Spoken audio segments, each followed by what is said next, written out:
Soto es doctora en Ciencias de la Tierra por la Universidad de Lancaster, en el Reino Unido. Es investigador en la Universidad de Bristol y también en el Observatorio Vulcanológico y Sismológico de Costa Rica. Y nos hablará de la sismicidad registrada en el entorno del almacén de gas Castor. Buenos días a todos. Mi intención esta mañana es daros a conocer los estudios que hemos hecho para intentar conocer y explicar lo que ha ocurrido en el Castor. La sismicidad que se ha dado e intentar dar una razón por la que se ha dado esa sismicidad. La charla es bastante técnica, voy a intentar ir despacio para los que no estéis familiarizados con todos los términos que podáis ir siguiéndola. Espero que al final tengáis todos una idea mejor de lo que ha ocurrido en el Castor.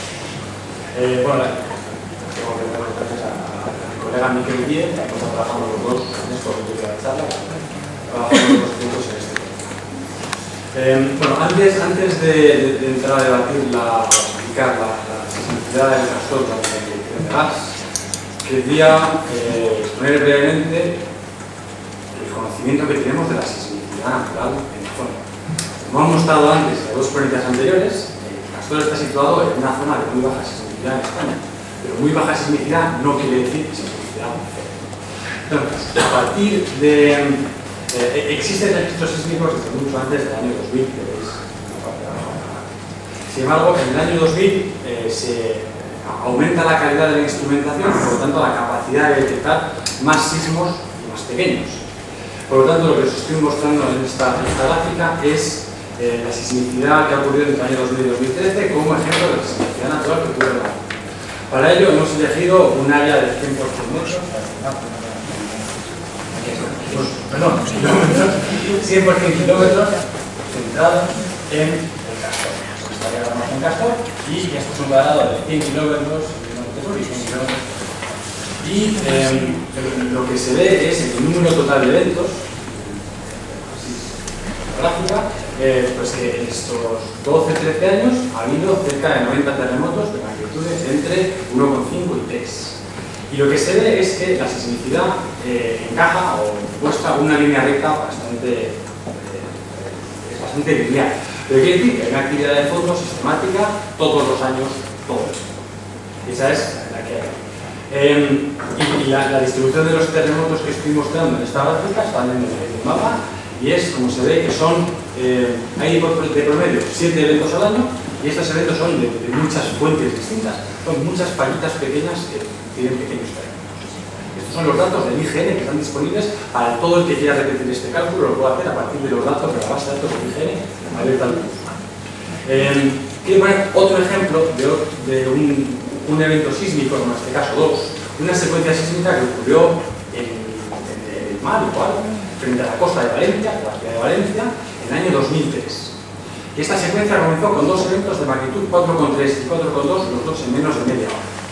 Y las intensidades que se sintieron con esta actividad en la ciudad de Valencia fue una intensidad 4, mientras que la intensidad máxima que se ha sentido en los terremotos del Castor ha sido una intensidad 3. Por lo tanto, esta sismicidad de fondo no es anómala en la zona y ha ocurrido en el pasado.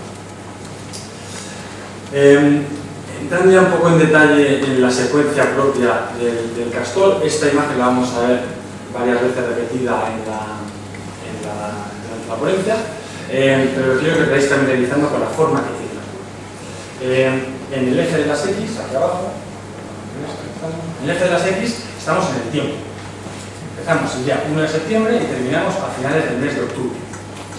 En la gráfica de abajo estoy mostrando la magnitud de los eventos que se han detectado, mientras que en la gráfica de arriba estamos viendo el cumulativo de los eventos. Ahora me gustaría que os centraseis en la superior, en el cumulativo de los eventos. El bloque de color, yo lo veo azulito, no sé cómo queda así, gris o azulito en la pantalla, muestra el periodo que duró la inyección de gas.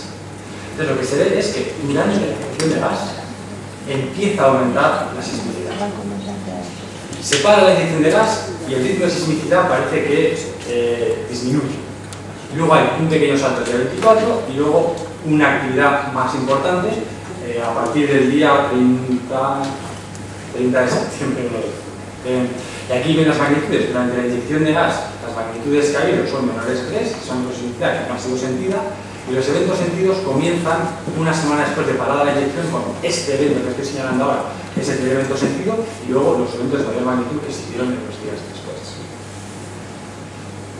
Bueno, antes de entrar a ver los detalles de esa sismicidad, es muy importante entender cuál es el campo de esfuerzos. O sea, cómo es el campo de esfuerzos al que está sometido la roca. La roca en el sitio no está perfectamente relajada, está sometida a una tectónica.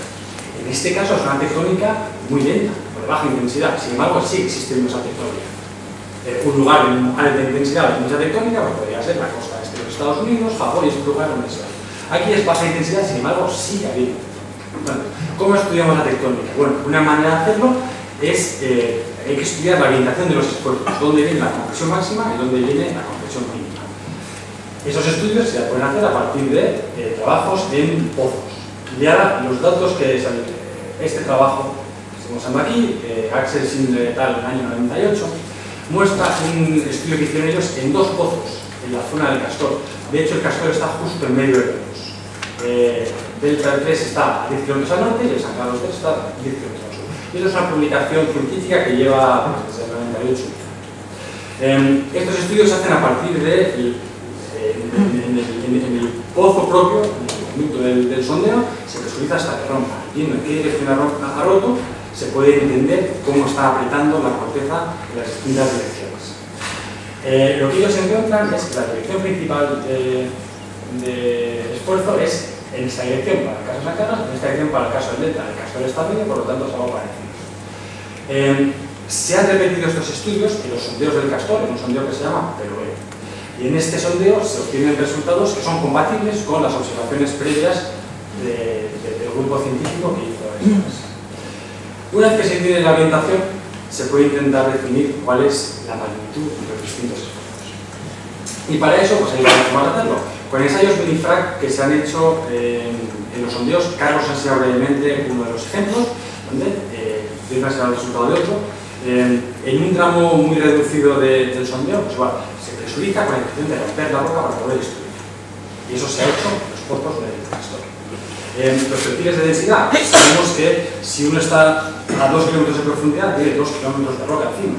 2 kilómetros de roca es una presión fuerte que está sintiendo. Entonces, a partir de la densidad del material se puede saber cuál es la carga electrostática que tiene un punto determinado en la corteza. Y luego la metodología que utilizan Schindler et al.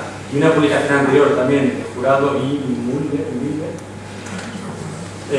que utilizan una metodología propuesta por Moshe-Zobak en el año 90, donde se ve el esfuerzo relativo de la magnitud relativa de los esfuerzos estudiando lo que se ve en los sondeos. Los resultados que ellos determinan es que el símbolo sigma que estoy utilizando es un signo de esfuerzo. El primer término, sigma V, es el esfuerzo vertical. Sigma H es el horizontal máximo, sigma H mayúscula, y sigma H minúscula, el horizontal mínimo. Ellos determinan que este es el régimen de esfuerzos en esta zona, donde el vertical y el máximo horizontal son parecidos.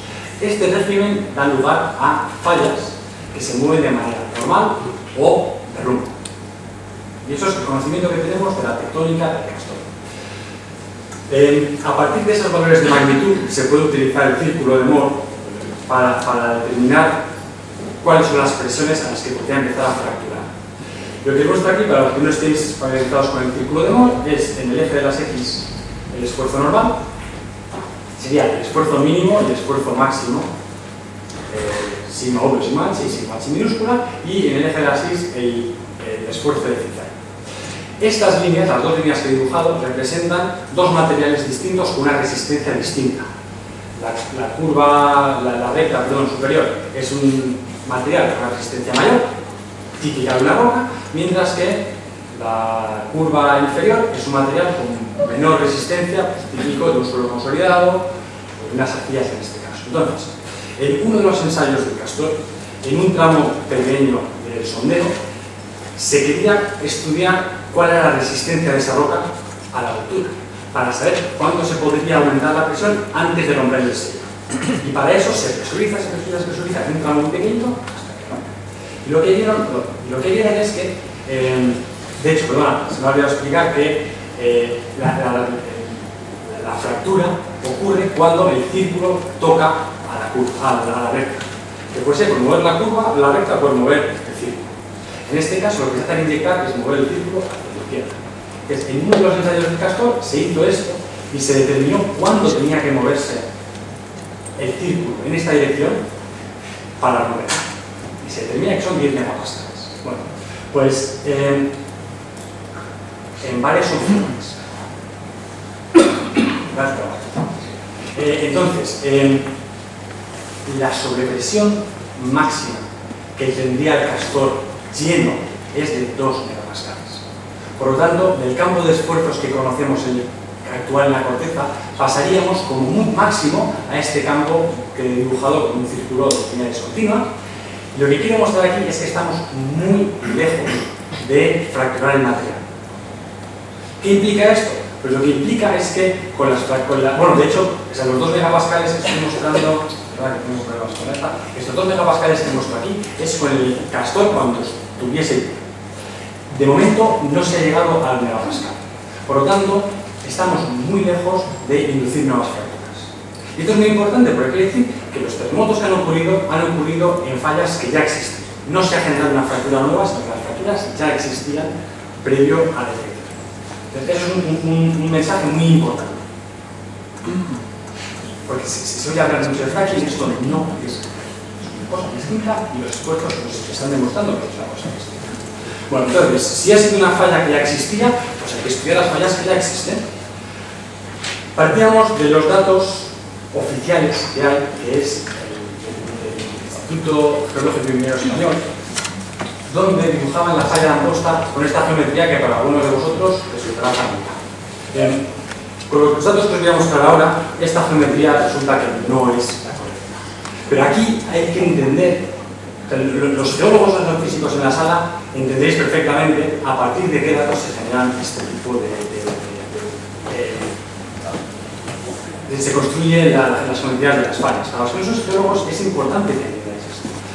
Esta falla se construye a partir de una serie de perfiles que cortan un poco aquí, un poco allí, un poco aquí y un poco aquí. Entonces, con 4 perfiles se intenta dibujar la falla. Es un trabajo muy difícil y muy bien hecho. Sin embargo, con los datos que había disponibles, esta era la solución favorecida. Ahora que se han hecho estudios mucho más intensos de esta falla, se ha demostrado, como os voy a mostrar ahora, que la geometría es muy distinta.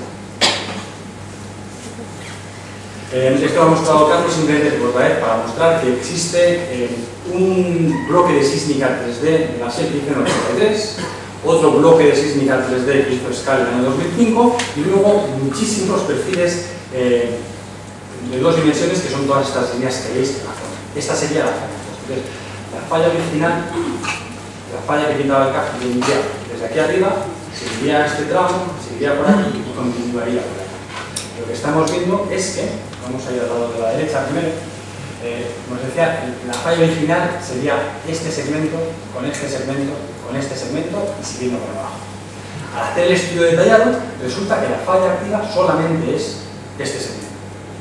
Podemos discutir luego bastante si queréis las razones que han llevado a esta conclusión, pero los geólogos estructurales llegan a este lugar. Esa es la falla, que es mucho menor que la original. Y luego, en la imagen de la izquierda, aunque se ve un poco menos claro, no sé si lo veis desde ahí más o menos, se ve la línea roja, voy a intentar dibujar con el puntero, que es esta línea roja aquí, que sería la falla original interpretada en el CAFI, y en azul las fallas que se han identificado dentro del bloque de sísmica.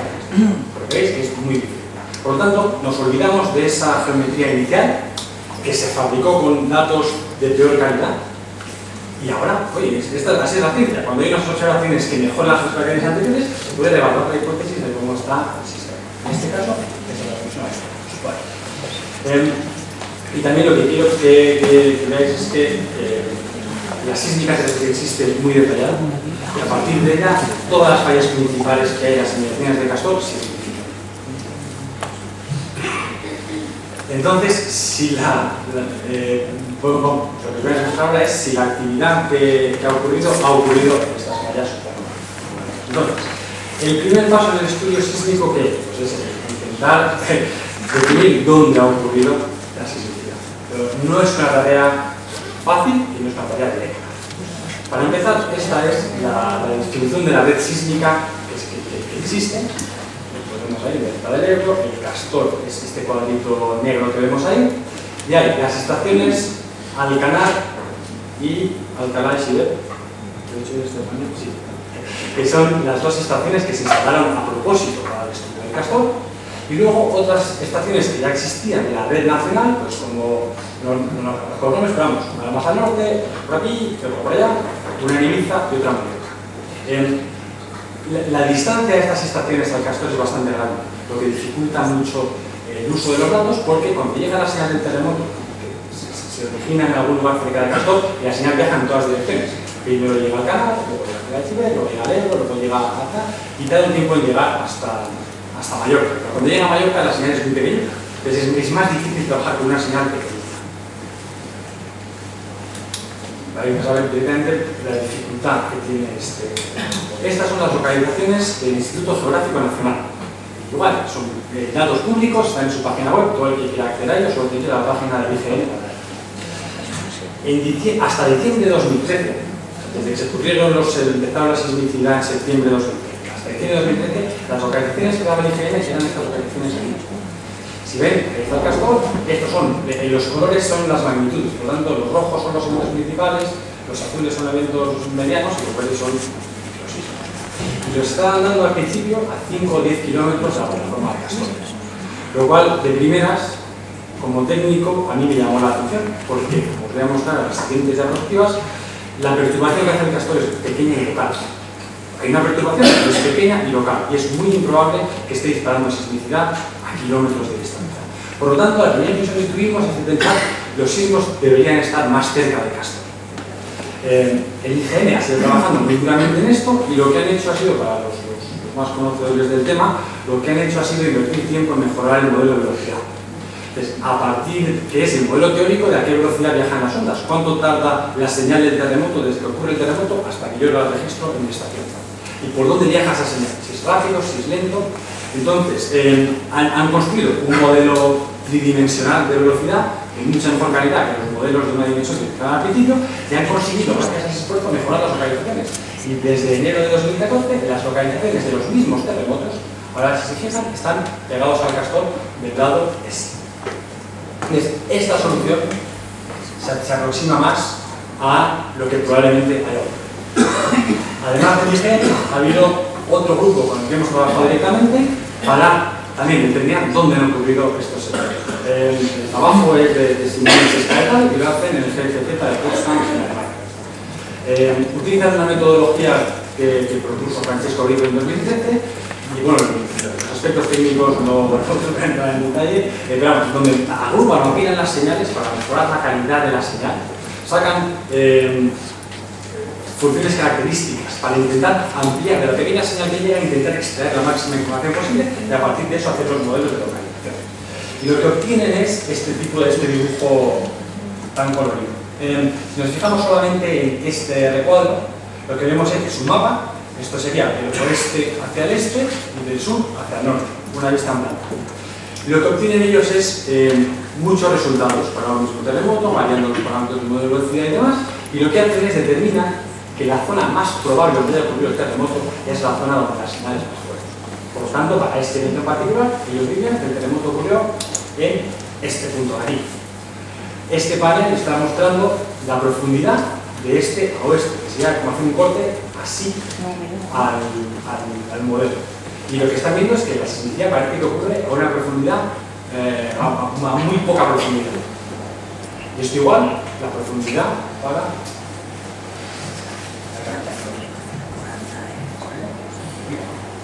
ya está, gracias funciona acá, perdón. Y esto es igual, sur a norte y la profundidad. Y también están que los terremotos están en este lugar, a esta profundidad. Este terremoto. El siguiente, y hacen el siguiente, y hacen el siguiente.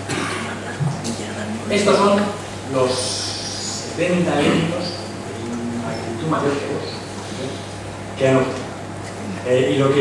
Esta es la perfección absoluta. Luego vamos a entrar en discusión de dónde están exactamente, pero vamos, lo que les queda a todos es muy cerca del Castor. Y de hecho, este ejercicio tiene mérito porque cuando ellos hicieron estos cálculos no sabían dónde estaba el Castor. Entonces, no es que supiesen que había que poner cerca del castor, es que hay una solución que resultó ser cerca del castor. Además, estas localizaciones absolutas, o sea, la calidad de la localización, hasta donde yo entiendo, depende de la magnitud de la sisma. Entonces, es más fácil localizar un terremoto de mayor magnitud que un terremoto de menor magnitud. Se registran más estaciones y se conocen mejor las señales. Entonces,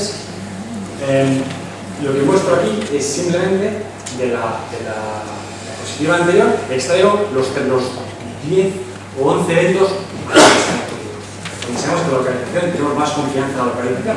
Y otra vez, esos 11 eventos principales, todos ellos, están dentro del polígono azul.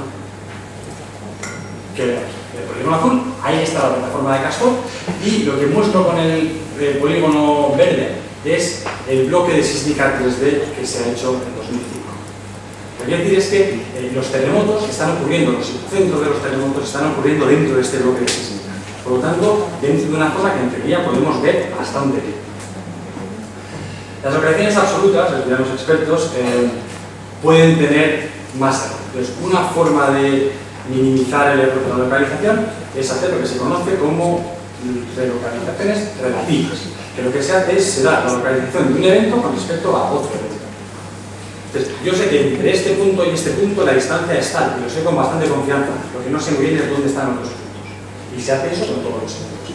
Y lo que veis es, en la izquierda muestro las absolutas que he mostrado antes, y en la derecha las relativas. Y lo que quiero que veáis es que las soluciones se agrupan. O sea, la dispersión de las soluciones se agrupa. Lo que está sugiriendo que toda la actividad sísmica ha ocurrido en pocos kilómetros y justo debajo o muy cerca de la plataforma de Castor. Que es lo que se tendría que esperar a priori, puesto que, como os he dicho, la perturbación, os voy a mostrar más adelante, la perturbación es muy pequeña. Es un efecto muy local, que es lo que estamos viendo con las localizaciones. Hay varios métodos de localizaciones relativas. Este aquí es otro método propuesto, una modificación del método propuesto por Grigori, pero además de estos resultados hay otros de correlación cruzada de forma lenta, donde como todos los terremotos son muy parecidos, se comparan unos a otros en la forma que tiene el terremoto en el sismograma para ver las pequeñas diferencias que hay entre ellos, pueden deberse a pequeñas diferencias en la distancia, con eso localizar los relativos entre ellos. Y al hacer ese ejercicio, los terremotos se agrupan todavía más. Ponemos aquí, por favor, fijaos en este panel, es un mapa en planta, esto es oeste a este y sur a norte. Sí. Entonces, lo que vemos es que están ocurriendo todos en una franja estrecha que tiene poca magnitud en el este-oeste y es un poco alargada norte-sur. Y todos los 10 eventos principales están ocurriendo aquí en pocos kilómetros. Y en la profundidad son todos muy poco profundos y están ocurriendo todos a la misma profundidad. De hecho, la profundidad no es muy distinta del punto de inyección, es lo mismo, es una perturbación muy loca. Como es pequeña, pues solamente afecta a lo inmediato. Y los terremotos parece que han ocurrido en la zona inmediata. Los mecanismos focales. Además de las localizaciones, de las técnicas de sismología se puede obtener lo que se conoce como mecanismo focal, o a lo mejor habréis oído como el tensor de momento sísmico, que son estas pelotas. A mí me gustaría pasar un poco de tiempo para intentar explicar qué son estas pelotas. No sé si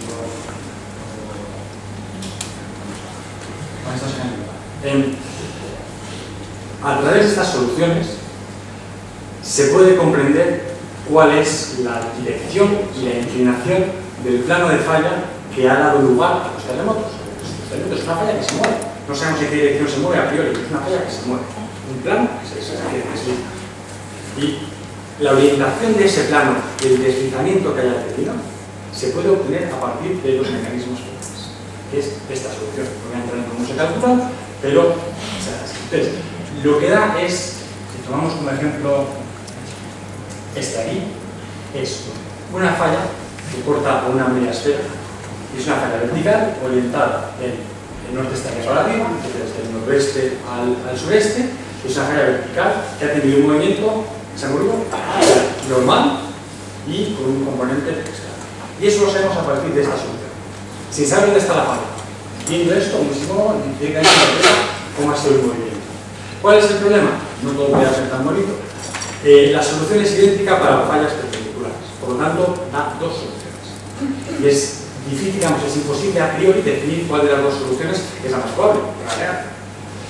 Lo que sí me gustaría que se fijasen de estos datos es, en esta pregunta tenemos los datos que ha calculado Potsdam, y para los eventos de mayores magnitudes, 1, 6, 3, 4, 2 y más. Bueno, lo importante es que vean que todas se parecen mucho.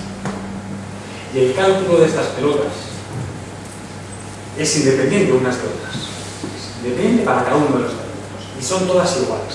Lo que indica, o podría sugerir, indica que es una sola falla que se aplica. Y es la misma repetición del mismo movimiento, una, otra y otra vez. A la derecha muestro la misma solución, esta vez calculada por el Instituto Geográfico Nacional. Y aunque hay una pequeña diferencia en la inclinación de los dos planos, las direcciones y los mecanismos son esencialmente idénticas en Potsdam. Y también todos los terremotos que ha calculado el IGN aquí son muy parecidos entre sí. Otra vez sugiere que es una sola fuente que está generando la situación. Todos los terremotos están en un área muy pequeña y todos parece que se comportan de la misma manera. Pero aquí solo están los principales. Porque como he dicho antes, es más fácil trabajar con terremotos de mayor magnitud. Cuanto mayor magnitud, mayor la señal, más fácil es de trabajar con ellos. Entonces, ¿qué ocurre con los terremotos de menor magnitud? Bueno, no se puede calcular la pelota, el mecanismo focal, con confianza. Pero lo que se puede hacer es comparar la forma de onda, los picos de onda en el sismograma de un terremoto con otro. Entonces, conocemos la forma de onda y el mecanismo focal de los terremotos principales, de mayor magnitud. Si tomamos la forma de onda de los terremotos menores y los comparamos, si son iguales, es que probablemente la fuente sea la misma. Si son muy distintos, la fuente sería otra distinta. Y lo que muestro aquí son matrices de coherencia. Esto es los terremotos numerados del 1 al 60 y del 1 al 60, y los comparamos unos con otros. Entonces, de forma que la diagonal que estoy dibujando ahora es un terremoto consigo mismo, y es obviamente idéntico.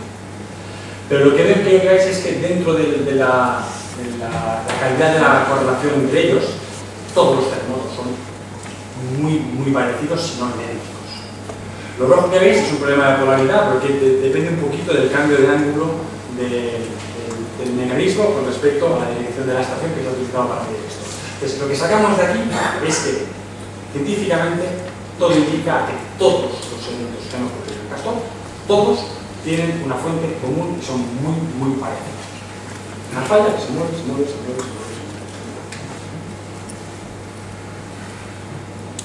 Conociendo los mecanismos focales, ahora vamos a comparar, si sabemos cuál es el terremoto ocurrido en una falla orientada de tal manera, la comparamos con las fallas existentes, que conocemos. Estas fallas, este mapa que ven a la derecha, es la interpretación que se hace del bloque de sísmica del desdén. Con mucha resolución, ¿dónde están las fallas en el entorno del Castor? Entonces empezamos, como he dicho, el mecanismo focal tiene dos soluciones. El plano rojo de arriba, que ya llamo A1, y el plano azul de abajo, que llamo A2. Vamos a empezar con el plano A1. Está orientado, la orientación del plano se ve a partir de la recta que une este punto con este punto. Por lo tanto, como lo veo yo, una falla así, como lo ven ustedes, una falla. Esa dirección, estoy dibujando ahora a la derecha, podría ser la dirección que tiene la falla principal o estas fallas pequeñas. Sin embargo, el hecho de que la curva roja vaya hacia abajo y a la derecha de la recta que estoy dibujando quiere decir que el plano cruza hacia el sureste, mientras que las fallas que se han cartografiado claramente cruzan hacia el noroeste. ¿Qué quiere decir? Que aunque la dirección de las dos sea la misma, entre ellas hay 90 grados casi de diferencia. Por lo tanto, podemos descartar totalmente que esos terremotos se hayan producido en esas fallas. No observamos ninguna otra falla que tenga esta componente. Entonces, estudiamos la segunda, que sería este caso. Bueno, volvemos a lo mismo. La dirección que tiene la línea azul, en este caso una falla casi vertical, orientada noroeste-sureste, podría parecerse a la orientación que tienen estas fallitas aquí. Sin embargo, la orientación, no es difícil apreciarlo a esta escala, pero hay 15 grados de diferencia entre ellas, en las direcciones. Y sobre todo que esta solución es una falla vertical, mientras que estas fallas son fallas muy inclinadas.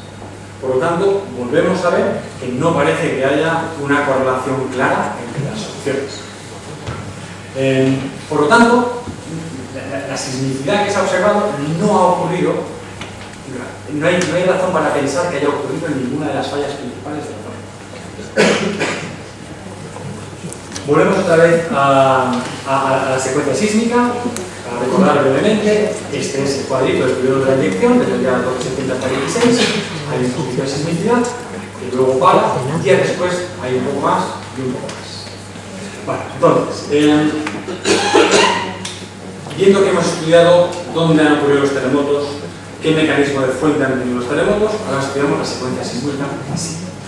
El primer ejercicio básico que hay que hacer a la hora de estudiar una secuencia sísmica es determinar la calidad del catálogo sísmico que estamos trabajando. Y aquí, en la gráfica estoy mostrando la magnitud de los terremotos y en el eje de la SIS el logaritmo del número total de terremotos. Esta recta de aquí, si ven los terremotos, estos son los datos de Castor, los terremotos caen más o menos en una recta. Esta recta no es casualidad. Para los sismólogos esto es obvio, para los no sismólogos es muy importante que entiendan esto. Esto es la ley de Gutenberg, que dice que para un terremoto de magnitud mayor, magnitud 4, va a haber tantos terremotos de magnitud 3, tantos terremotos de magnitud 2 y tantos terremotos de magnitud 1. La pendiente de la curva puede variar, como vamos a ver ahora, pero estas leyes no se pueden predecir los terremotos, no se puede saber con confianza el estado de esfuerzos en la corteza. O sea, hay una serie de limitaciones en los terremotos a la hora de estudiarlos. Sin embargo, la limitación no es total, sí que hay una serie de leyes que se cumplen en los terremotos. Y esta es una de ellas.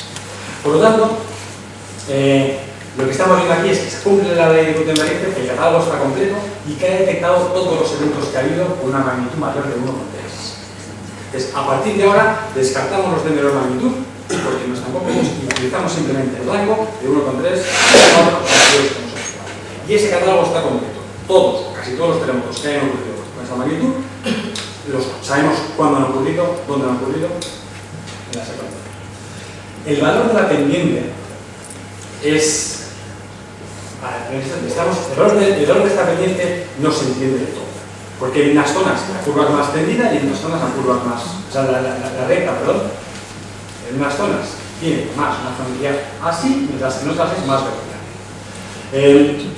Ahora estamos al borde del conocimiento de la ciencia, que puede tener que ver con la cantidad de esfuerzo o de la diferencial de esfuerzo en la falla por un terremoto. Pero estamos al borde. Sin embargo, hemos estudiado este cambio en el Castor. Esta es la secuencia, perdón que la escala sea un poco extraña, es el número de días desde el 1 de enero de 2011. Pero para que os pongáis dentro de la secuencia de Castor, otra vez este cuadrito está mostrando la inyección. Por tanto, estamos del 2 al, del 16 al 16 de septiembre. Lo que se observa es que el valor de D es bastante elevado durante la inyección y cae bastante una vez terminada la inyección. Como digo, puede tener que ver con la cantidad de esfuerzo que decae en la falla. Esta observación, que es el límite de la ciencia ahora mismo, entenderla, hay que tener cuidado con ella, puesto que la calidad de ese valor de B, que yo les he dicho que varía de 1,4 a 0,9, ese valor depende mucho de la cantidad de terremotos que tengamos. Por lo tanto, si el valor real es 1, pero yo solo tengo 30 eventos para medirlo, es posible que el resultado me dé entre 0,7 y 1,7. Pero el valor real sigue siendo 1, simplemente es que no tengo suficientes terremotos para medirlo con precisión. Si tuviese 50, mejora un poco la calidad, a 0,5 a 1,5. Y solo es a partir de 500 terremotos o así que se mejora mucho la situación. Por lo tanto, ¿se observa una variación en el Castor? Parece que sí, pero estadísticamente no podría no ser significativa porque no ha habido suficientes eventos para poder verlo. Lo que quiero decir con esto es que tenemos un buen agarre en la sismicidad. Conocemos cuántos terremotos ha habido. Ahora voy a entrar un poquito de puntillas en un tema técnico, que es para ver la interdependencia de los sismos. He dividido la secuencia del castor, que están más o menos familiarizados, durante la inyección, que le llamo septiembre, y los eventos principales, los eventos sentidos, que yo le llamo octubre, porque están en 30, 24. Bueno, dividiendo estas dos secuencias, ustedes se fijan primero a octubre. El índice de sismicidad es un proxy al tiempo que ocurre, o sea, al tiempo transcurrido, mientras que el momento sísmico acumulado es la energía que le dan los terremotos. El hecho de que las observaciones, que son los puntos azules, caigan en una línea que está por encima de la línea roja, quiere decir que los eventos son dependientes entre ellos. Ocurre un terremoto porque ha ocurrido un terremoto antes. Mientras que en septiembre, durante la inyección, las dos rectas son casi idénticas. Lo que está demostrando que esta sismicidad es independiente, un terremoto es independiente. Otra manera de ver esto como es, con el modelo que se llama modelo ETAS del ritmo de sismicidad. Esto parece un poco complicado, pero no lo es tantísimo en terreno. Lo que dice el modelo ETAS es el número de eventos al día. El día tanto hubo 10 terremotos, al día siguiente hubo 8 terremotos, un día 10, otro día 8. Ese es el ritmo de sismicidad. Ese ritmo que observamos, aquí le llamamos lambda P, este parámetro aquí, es un ritmo de sismicidad de base más las réplicas que tengan esos términos. Igual que les he explicado que la ley de Gutenberg se cumple, la ley de Omori también se cumple. La ley de Omori dice que para un terremoto de magnitud 4, al día siguiente va a haber tantos terremotos de magnitud 3 o magnitud 2, al día siguiente tantos de magnitud 2 o magnitud 1, al día siguiente tanto de tal. Y es como decae la actividad después de ese terremoto que ha habido de magnitud 4. Por lo tanto, todos los terremotos que ocurren después de, esos terremotos que ocurren después del de magnitud 4 no se deben al factor externo, que puede ser el gas, sino que se deben a ese terremoto. Es un poco como pensar en una familia, algo genealógico. Los terremotos primeros y luego los hijos de esos terremotos primeros. Y puede ocurrir que haya una tercera generación de terremotos que son hijos de los primeros terremotos. Y eso es lo que estoy mostrando aquí, que lo importante son los terremotos de base, los terremotos principales. Y luego todos los terremotos que vienen después son ajenos al agente externo que está generando la sismicidad. Entonces lo que hay que hacer es intentar desenmarañar todas las sismicidades, las secuencias que les he mostrado, para ver cuáles son principales y cuáles son secundarios. Haciendo eso, no voy a entrar en detalle en el modelo, pero este es el método que se utiliza, y se ajustan 5 parámetros en el modelo. El primer parámetro es la sismicidad de base que desconocemos. ¿Cuál es la sismicidad de fondo que está evolucionando? Que si recuerdan, cuando les mostré la sismicidad histórica, les mostré que la sismicidad de fondo es de 7 eventos al año. Todos los años hay 7 terremotos en esa zona de 5 kilómetros. Y luego, los dos siguientes parámetros que ajustan es la ley de Gutenberg-Richter, los últimos dos parámetros, y es la ley de Omori. Por lo tanto, estos 4 parámetros de aquí son los que contemplan cómo son las réplicas del terremoto. Si entran en más detalle, tenemos este modelo para la secuencia sísmica de Castor y esto es. En negro, aquí volvemos a los días desde el día 1 de enero de 2011. En negro es la observación. Y esto es el número total de terremotos que hay. Entonces, desde mediados de 2011, que empieza el catálogo, hasta antes de la inyección de gas, ha habido 50 terremotos. Durante la inyección de gas aumenta el número de terremotos y luego vuelve otra vez a decaer el número de terremotos. El modelo ajusta bastante bien la observación, que es la curva roja y la curva verde. Ahora voy a hacer un zoom simplemente de la zona del gas, que es la zona que más nos interesa. La curva verde presupone que el ritmo de base es constante. Todos los días hay tantos terremotos. Y a partir de ahí esos terremotos generan los terremotos y se rellena la serie. Pero si se fijan, el ajuste no es tan bueno, porque aquí va por debajo de la línea negra. Sin embargo, si hacemos que el ritmo de base de la sismicidad pueda variar en el tiempo, que un día haya más de base, al día siguiente haya menos de base, el ajuste que se hace es la línea roja, que es muy superior. Por lo tanto, la sismicidad de base, la sismicidad de fondo del área está cambiando en el tiempo. Y la secuencia que se observa es esta de aquí. Volvemos otra vez a los días, desde el 1 de enero de 2011. Para ubicarles en el tiempo, esta línea es el aumento de presión en el sistema. Por lo tanto, en este punto empieza la inyección de gas, en este punto termina la inyección de gas. Lo que se ve es que esta secuencia es distinta de la primera, porque ya hemos limpiado los terremotos secundarios. Estos son solamente terremotos principales, terremotos de fondo. Y lo que vemos es que durante la inyección, que sería este periodo de aquí, existe una sismicidad incrementada, que es la microsismicidad, es el enjambre de microsismicidad del que ya hemos hablado antes, que a lo mejor han olvidado para ustedes. Es un aumento de la sismicidad, pero muy localizada en el tiempo y correlacionada con el aumento. Vuelvo a mostrar la inyección de gas con este cuadrito, y lo que quiero ver aquí es que el primer evento sentido es este evento angular. La sismicidad decae al terminar la inyección de gas. El ritmo de la sismicidad vuelve casi a valores previos. Se apaga el sistema. Sin embargo, unos días después hay un evento que se fue sentido y vuelve a decaer el sistema. Y 4 o 5 días después es cuando vienen los terremotos principales. Pero 2 semanas o 10 días después de apagar, de terminar la inyección de gas, la perturbación máxima fue en este punto. Y la sismicidad se da unos días después.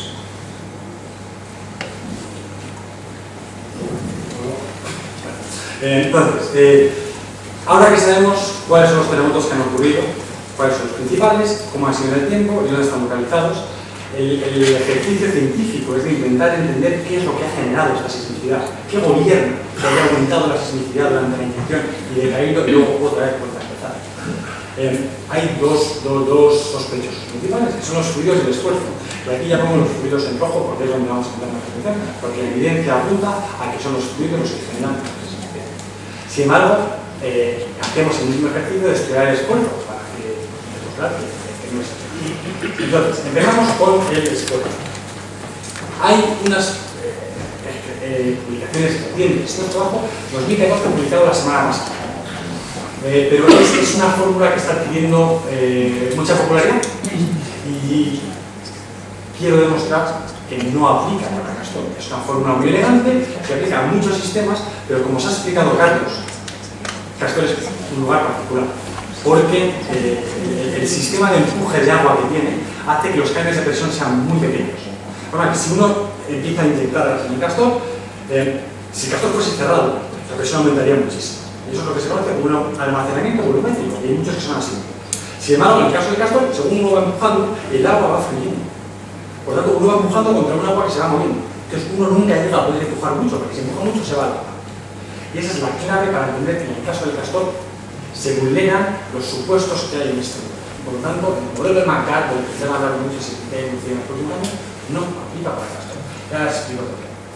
Esto es el volumen total inyectado y esto es la magnitud de los terremotos. Y bien que para estos casos, dependiendo del volumen inyectado, pues es un terremoto de tal magnitud, el volumen inyectado de tal magnitud.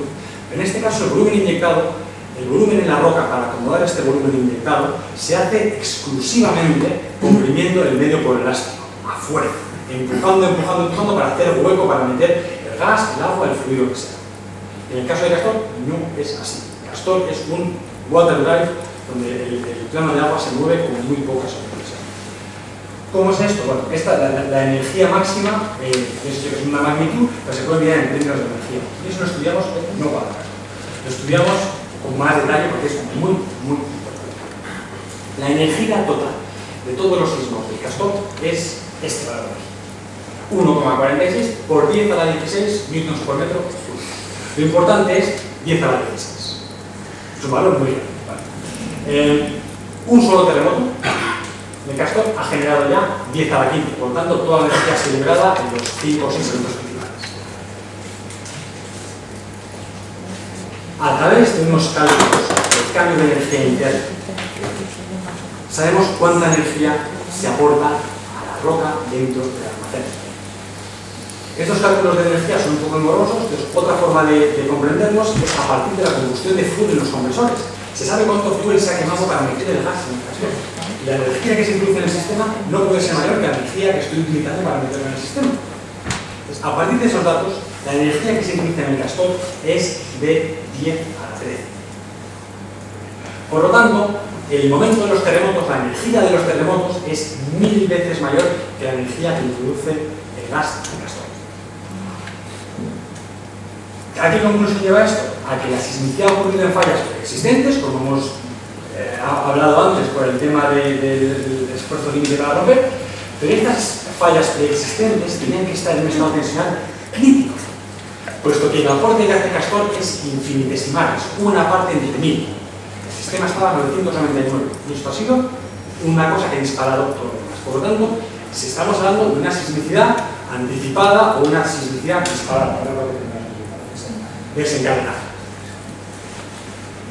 donde la deformación en la roca estaba allí. Es una secuencia sísmica tectónica que ha sido aceptada, pero la energía principal venía de la tectónica. Realmente, para hacer el cómputo, para los que les interese más el tema de marcar, el volumen indicado es de 10 metros cúbicos, mientras que el cambio de volumen en el reservorio por la inyección de gas es simplemente de 1000 metros cúbicos. Todo el resto de volumen se va y fluye en el agua. Por lo tanto, sismicidad anticipada, para los que manejan en estos términos, simplemente, rápidamente, esta es la energía elástica acumulada en el tiempo. Entonces, una falla empieza de cero, empieza a acumular energía, llega a un punto en el que no aguanta más y rompe, ¡pum!, hay un terremoto. Y vuelve a empezar, a cargar la energía, ¡pum!, y vuelve a romper. Y así, ¿qué es la sismicidad anticipada, desencadenada? ¿No? En un punto del ciclo sísmico se perturba y se aumenta la energía. Y se aumenta la energía, este valor que están viendo aquí. A partir de ese aumento de energía, el ciclo sísmico sigue su vida. Y va siguiendo hasta que llega al mismo umbral y rompe y hay un terremoto. Y ese terremoto ha ocurrido en un tiempo T2 en rojo que es anterior al tiempo T2 en azul. Sin embargo, el sismo era inevitable. No hubiese ocurrido antes, simplemente ocurre antes. En el caso del Castor, ¿qué ha pasado? Pues que estábamos en... O sea, el sistema estaba súper crítico. Y la pequeña perturbación es la que ha disparado la sismicidad. Sí, bueno, hay dos maneras de generar la sismicidad. Hay que aumentar este término de la ecuación. Este sería el plano de falla. Se puede hacer de dos maneras. Uno, disminuyendo el esfuerzo que hay normal al falla, pero depende de la fricción. Si yo aprieto mucho, la fricción es mucho más difícil que se mueva. Pero si disminuyo ese esfuerzo, es más fácil que se mueva. O la otra posibilidad es aumentar, en este caso aquí, la cizalla, que es empujar más a favor del deslizamiento. Cualquiera de las dos cosas puede generar un deslizamiento. Aumentar una o disminuir otra. Hacemos una serie de cálculos de cómo cambia el esfuerzo. O sea, cómo al inyectar el gas se disminuye uno, se aumenta el otro en el entorno del casco. Y por tanto, qué fallas pueden estar cerca de ello. O sea, dónde está aumentando y disminuyendo, dónde se está empujando a la falla hacia romper y dónde se está evitando que la falla. Porque además de empujar la sismicidad, un cambio de esfuerzo puede prevenir la sismicidad. Y lo que vemos es que en el modelo este de aquí, tampoco vamos a ver mucho detalle, esa es la burbuja de gas actual, esta es la profundidad, esta es la distancia. La perturbación es muy pequeña. Estamos hablando de 0.05 bares. Eso es el cambio en el esfuerzo estático que produce la burbuja de gas. Muy pequeño. Lo que no se sabe es dónde está el umbral para disparar la sismicidad. Esto podría hacerlo, pero es muy pequeño. Por lo tanto, si el cambio en el esfuerzo es infinitesimal, es probable que haya sido la presión de poro. Prestamos atención a la presión de poro, vemos que las magnitudes de la presión de poro, aunque pequeñas, son mayores que las del cambio en el esfuerzo. Esto simplemente es una gráfica de las distintas presiones medidas en los distintos sensores. 3 pozos dentro del almacén con medidas de presión a distintas profundidades. Por lo tanto, se controla en todo momento el aumento de la presión, la disminución de la presión, la variación de la presión dentro del almacén en distintos lugares de distintas alturas. Y lo que se ve es, como ha explicado Carlos brevemente, esta sería el gradiente de presión original, que sería el azul, y al sustituir el agua por petróleo o el agua por el gas, cambia el gradiente. Por lo tanto, en el techo del almacén, que esta parte aquí, hay un aumento de presión. Pero el aumento de presión no es porque esté empujando, es porque el gas es menos denso que el agua. Entonces, hay dos familias de medidores, si quieren. Todos los medidores que les he enseñado antes, los hay que están ahora mismo en una caverna que está llena de gas y los hay que están en una caverna que está llena de agua. Los que están en una caverna llena de gas tienen mayor presión, porque el gas tiene menor densidad y están en la parte alta del almacén. Y esta es la variación de presión que han experimentado. El volumen de gas es muy pequeño, las cavernas son muy pequeñas y este aumento de presión es muy puntual. La cantidad de superficie que está expuesta a estos 7-8 bares de sobrepresión es muy muy pequeña. Por lo tanto, es poco probable que justo una falla que está críticamente cargada vaya a cortar la caverna que está a 9 bares. Sin embargo, durante la inyección existe, estos son los medidores en el agua, hay una pequeña perturbación en la presión que es transitoria en el acuífero. Lo que vemos es que una determinada inyección, la presión decae enseguida. ¿Qué estamos viendo? Pues que durante esta inyección es cuando se está dando la sismicidad, el enjambre sísmico durante la inyección. Son los microsismos que no han sido sentidos. Y son transitorios. Bueno, entonces, ¿hacia dónde va ese fluido? La parte de la derecha es el mapa que ya conocen, oeste, este, sur, norte. Estas son las fallas. El almacén Castor está en este norte. Lo he pintado azul porque son las caritas que están aquí azul. Esto aquí simplemente es una sección, más o menos por aquí. La roca del almacén es muy porosa, ya han visto en las fotos, las cavernas, está muy bien conectada, la permeabilidad es muy alta. Está medida en torno al DARSIS, que es la unidad que se utiliza. Mientras que lo que he pintado aquí de rosa, ¿se ve rosa? Sí. Lo que he pintado de rosa es el sello, que tiene una permeabilidad muy baja. Esta permeabilidad ha sido medida, es un sello muy bueno y por eso Castor a priori es un almacén estupendo, porque tiene un sello muy bueno, que con la presión a la que se llega en el Castor jamás se va a romper el sello, porque la resistencia al sello es mucho mayor, tiene muy poca permeabilidad. Por lo tanto, si se está inyectando en esta zona donde estoy a la flecha. Aquí hay poca permeabilidad, y por debajo de este nivel poca permeabilidad. Por lo tanto, la transmisión de la información de la presión, de la perturbación va a ser muy lenta. Entonces, si volvemos al mapa, sobre la falla el aumento de presión es pequeño, es en puntos muy concretos, con un área muy pequeña, y la velocidad a la que se transmite esa presión es muy lenta. Entonces, ese efecto no puede disparar un terremoto a 500 metros o a 1 kilómetro, porque no llega esa perturbación. Sin embargo, dentro de la unidad del almacén, que es la unidad azul, los dos vales de sobrepresión se transmiten muy rápido. 2 vales de sobrepresión es una columna de agua de 20 metros. Cualquier buceador sabe qué tipo de presión es esa. Es muy poca presión. Sin embargo, en este caso parece que es esa pequeña presión la que ha disparado una actividad en unas fallas que estaban críticamente cargadas.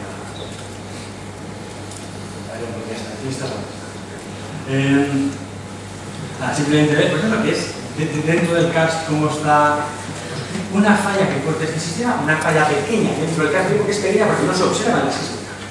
Está dentro del cast, está críticamente cargada y cuando llega la pequeña perturbación del agua es suficiente para que esa falla libere la energía que estaba acumulando muchísimo. Y hay una serie de modelos que estamos utilizando que se llaman de esfuerzo y estado, Rate-and-State, y en los que se puede ver cuál es el cambio en el esfuerzo, por infinitesimal que sea, que ha generado la actividad. Para terminar, nos quedamos. Una nota, esta curva ya la habéis visto, es la que os ha mostrado Carlos, de la extracción de energía. Entonces, se sabe dónde está la mayoría del cast, sobre todo se sabe cuál es la pendiente de esta curva. La pendiente de esta curva es la que está gobernando el ritmo de aumento de la presión del agua. Y lo que quiero mostrar es que estamos ahora mismo, el nivel está aquí. Y el tramo que ya se ha hecho es este tramo, que es el tramo más pendiente. Por lo tanto, es el tramo donde con menos gas aumenta más la presión en la correlación. Cuando si se llega a este nivel, con mucho gas la presión aumentará muy poco. Y es una condición de la estructura que tiene el castor. Y aquí lo muestro. Este esquemáticamente es vertical en la parte alta y horizontal en la parte baja. Por lo tanto, el punto 1, yo estoy aquí. Para mover este volumen de agua y de gas, la presión aumenta muy rápido. Estoy en el punto 2. Hasta el punto 3 la presión va a seguir aumentando. Pero entre el punto 3 y el punto 4, que ya estoy en la parte donde el desarrollo del reservorio es más horizontal, en ese momento el aumento de la presión va a ser mucho más. Por lo tanto, si es la presión de fluido la que está generando sismicidad, llegado a un punto, la capacidad del almacén sería óptima sin sobrepasar ese umbral de presión que sería la sismicidad. Y con esto, a las conclusiones, que he intentado reducir sobre una página, los mensajes que me gustaría que se llevasen hoy para entender mejor cada problema. He mostrado que las localizaciones y los mecanismos focales indican que la actividad ocurriendo en las simulaciones de Castor y probablemente en una sola. No hay ninguna evidencia de actividad en ninguna de las fallas principales. Nada indica que las fallas principales hayan generado esos sismos. Al revés, no hay ninguna evidencia. La serie sísmica muestra microsismicidad durante la inyección de gas. Se apaga la inyección y decae la sismicidad completamente. Y es una vez finalizada la inyección que existe un segundo periodo de sismicidad donde ocurren los eventos mayores, que algunos son hechos por la población. Pero la mayor parte de esos eventos son réplicas. Son réplicas en un sistema autoorganizado. Hay que quitar, casi todos los terremotos son hijos de los terremotos principales. Sin embargo, hay una serie de terremotos principales de lo que estamos estudiando. La actividad observada, toda la secuencia, es una sismicidad natural que ocurre en fallas que estaban cerca de romper. La perturbación es muy pequeña, no puede castor por sí solo generar sismicidad. Y que es anticipada por un incremento transitorio de 2 bares en la presión del acuífero. Que esa presión se incrementa un aumento del 2%. Y los modelos físicos que hemos dado brevemente al final, de la evolución de la presión del polvo y de la sismicidad, podrán confirmar que las hipótesis. Con esto,